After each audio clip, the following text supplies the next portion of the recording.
Hi everyone, my name's Greg and I'm going to be showing you some of the techniques and materials and tricks that I use to create a backdrop. I have been painting backdrops for some time now, mostly for pantomimes and children's productions which our company produces. And so I've developed a very cartoony, punchy, two-dimensional style which I'll be showing you how I go about creating.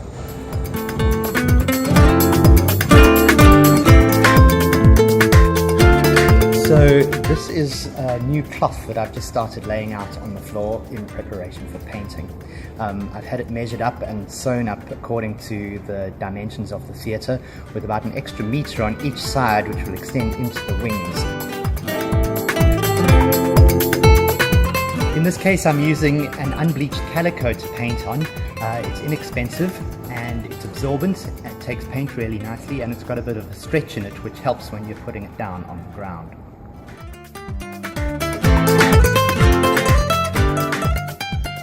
Unbleached calico is my first choice, but you can paint on just about anything.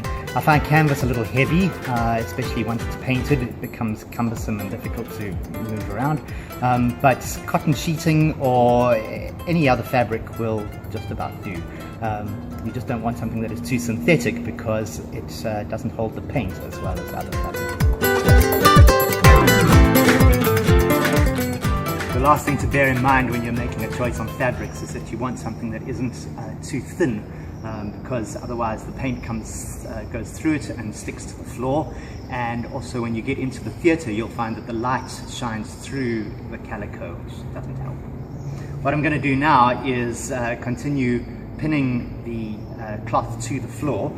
I use little upholstery tacks for that and a hammer, and you'll see on this end of the cloth I have twill tape tie tapes which are stitched on at 30 centimeter intervals, and those are going to be used to attach the cloth to the bar when we move into the theatre in order to hoist it.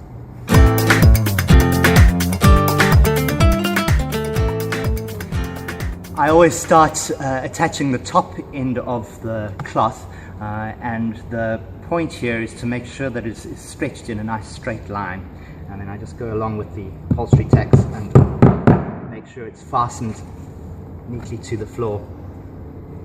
These tacks are going to keep your cloth from shrinking once you paint it. It's inclined to pull, especially if you've got a nice cotton fabric, and so they need to be quite strong in order to keep it from shrinking out of shape and distorting.